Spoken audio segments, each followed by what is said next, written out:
Graça e paz, irmãos. Dando prosseguimento ao nosso estudo no livro de Esther, hoje nós vamos tratar rapidamente dos acontecimentos relatados nos capítulos 6, 7 e 8. Quero ser bem sucinto no relato ali do que acontece nesses capítulos, para depois a gente ver a aplicação. É importante entender que esses capítulos eles nos ensinam algumas coisas sobre a questão das consequências dos nossos atos, a importância das boas parcerias e também sobre os meios providenciais de sobrevivência que o ser humano tem, sobretudo da parte de Deus, né? No capítulo 6, do versículo 1 até o versículo 3, nós vemos Assuero tendo uma insônia e, assim como ele não consegue dormir, então ele pede para que leiam para ele o livro dos feitos memoráveis, um livro ali como se fosse um documento dos acontecimentos, né, do Império, e esse livro relata ali o alerta de Mordecai em relação à conspiração que foi feita contra o rei, que está descrita lá no capítulo 2, versículo 21. E o rei até se espanta quando ele constata que essa atitude de Mordecai não teve o reconhecimento merecido. Do versículo 4 até o versículo 11, nós vemos Amã chegando ao palácio, né? E é interessante porque assim, nesse exato momento em que o rei percebe a necessidade de reconhecer a Mordecai, de honrá-lo, Amã está indo para o palácio para fazer algo totalmente o contrário. Ele está mal intencionado, ele está indo lá para sugerir ao rei que Mordecai seja enforcado. Só que ele é surpreendido quando, antes mesmo dele falar o que ele intencionava, o rei manifestar o desejo de honrar a Mordecai. E ele até pede a sugestão de como isso deveria ser feito a Amã. Então Amã fala todo um procedimento, obviamente contra a própria vontade, de como deveria ser feito essa homenagem a Mordecai, né, com vestes reais, com o cavalo, toda aquela cerimônia suntuosa, né, de quem realmente é honrado, e Amã é obrigado contra a própria vontade honrar a Mordecai publicamente. Depois nós temos versículos 12 e 13, a percepção por parte de Amã que a sua sorte está começando a mudar. Ele volta para casa angustiado, ele relata o que ocorreu à sua esposa, e a sua esposa Zeres prevê o perigo. Fala, olha, se Mordecai é judeu, você é contra os judeus, eles estão querendo honrar a Mordecai. Significa que a coisa está ficando feia para o seu lado. E nisso chegam os eunucos e levam a Amã ao banquete que Esther havia preparado e convidado Amã e Assuero para participar. Aí no capítulo 7, do versículo 1 até o versículo 6, nós vemos Assuero e Amã no banquete de Esther. O rei quer saber o que Esther deseja, e nisso Esther revela a conspiração de Amã contra o seu povo e revela Amã como sendo o autor dessa conspiração, e Amã é desmascarado diante de Assuero. Do versículo 7 até o versículo 10, nós vemos Assuero enfurecido, não é? E nisso ele sai para o jardim para dar uma respirada. Amã teme o que vai acontecer com a sua vida quando o rei voltar, e nisso ele implora clemência a Esther. Quando o rei volta, Amã está debruçado sobre Esther, e o rei interpreta aquilo como sendo um ataque sexual, uma tentativa de estupro, um assédio, e aí a sua fúria aumenta, e nisso que ele está tomado de um furor, um eunuco chamado Arbona fala, olha, lá do lado da casa dele tem uma forca que ele fez para enforcar a Mordecai. Aí o rei fala, tá bom, então usem a, a forca nele mesmo. Então nisso Amã é enforcado. Do versículo 1 e 2 do capítulo 8, nós vemos Assuero passando os bens de Amã a Ester, né, a casa de Amã a Ester, e o cargo de Amã a Mordecai, que agora ele sabe que é parente de Ester, né, porque agora já foi revelado que ela é hebreia e que eles são parentes.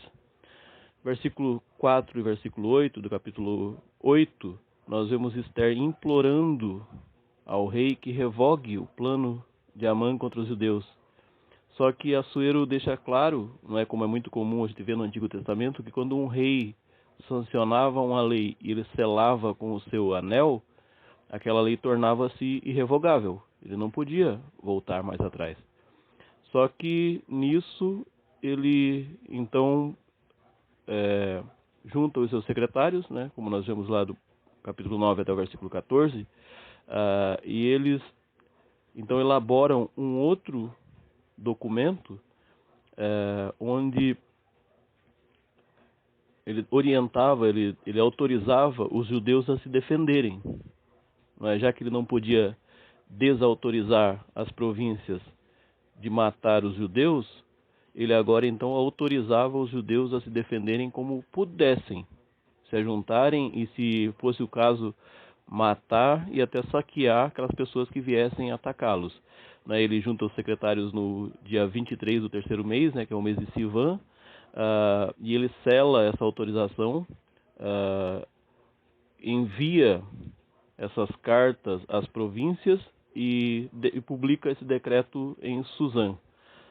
O evento se dará da perseguição, será no dia 23 do 12º mês, né, que é o de Adar, e ele faz isso no terceiro mês, ou seja, eles têm um tempo para se preparar, para se defender. Do versículo 15 até o versículo 17, nós vemos Mordecai sendo honrado em Suzã, né, os judeus festejam a Mordecai e também o decreto que dá direito a eles de se defenderem, e em todos os lugares onde as correspondências vão chegando, onde esse decreto vai sendo conhecido pelos judeus, há muita festa, né, muita alegria, e também as pessoas honram a Mordecai. E para concluirmos, irmãos, algumas lições que nós tiramos desses textos. Uma primeira lição diz respeito a duas semeaduras. Não é? A primeira de Mordecai. Mordecai ele é justo para com o que está envolvendo Assuero, não atentando para os deméritos daquele que é injustiçado, no caso Assuero. Mordecai, quando fica sabendo da conspiração contra Assuero, ele poderia muito bem pensar assim: esse rei persa subjugou o meu povo, porque afinal de contas Israel estava sob o domínio persa. Ele podia pensar, olha, isso aí é um problema dele agora, então ele que se vire lá. Se querem matar ele, eu não tenho nada a ver com isso. Ele é um ditador, um déspota, alguém que se apoderou do meu povo. Só que não é dessa maneira que Mordecai age. Se é injusto, ele não compactua com a injustiça, mesmo que do ponto de vista humano o injustiçado mereça. É algo que nós devemos pensar também. Às vezes a gente fica condicionando e até se alegrando quando alguém que não é tão bom assim sofre uma injustiça, né? E não é o caso de Mordecai.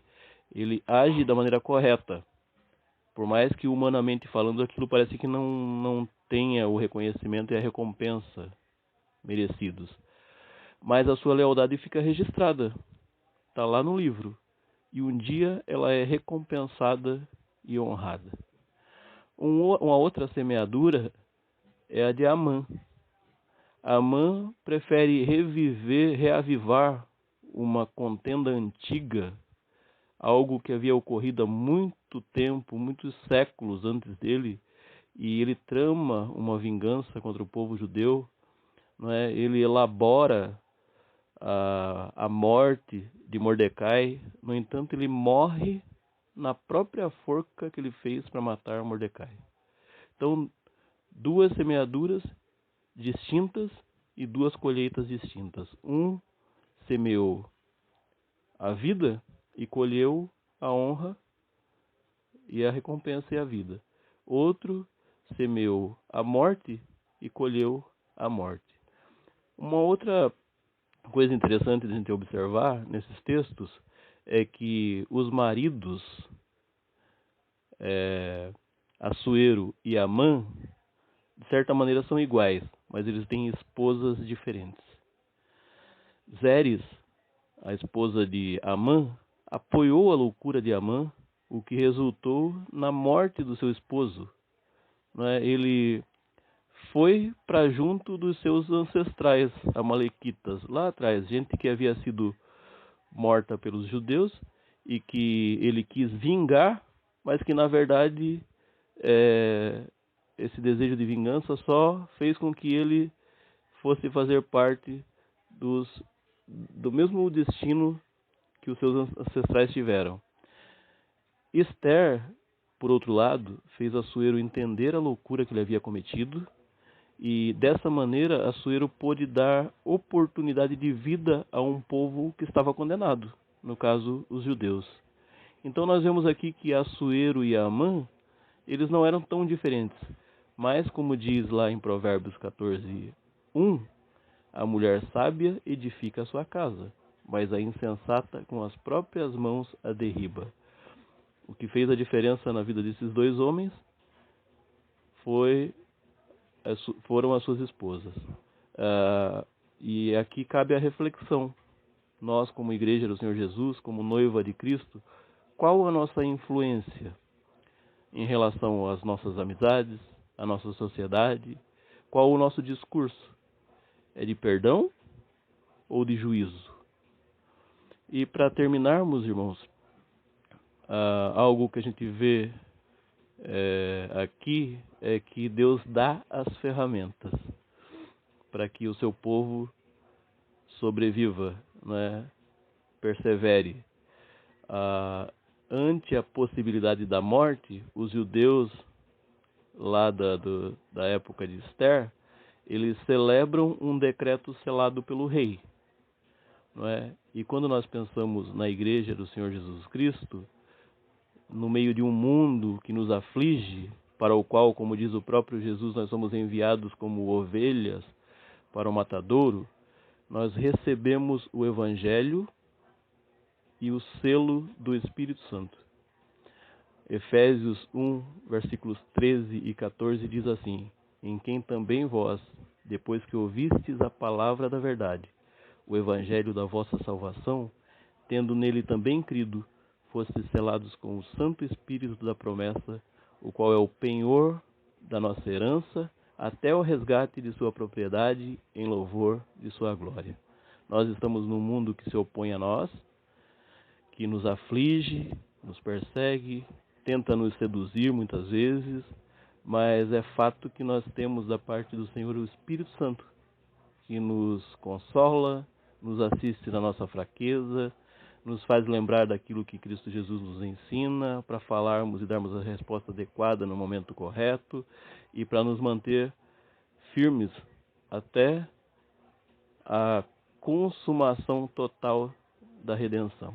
Que Deus nos abençoe, irmãos, que nós sejamos pessoas que praticam a justiça, independente do merecimento ou não das pessoas, que são boas influências, que nós sejamos parceiros sábios e também que a gente usufrua daquilo que Cristo Jesus deixou para que a gente pudesse caminhar até Ele, esperá-lo da maneira digna, da maneira correta, que é a sua palavra e o seu Espírito.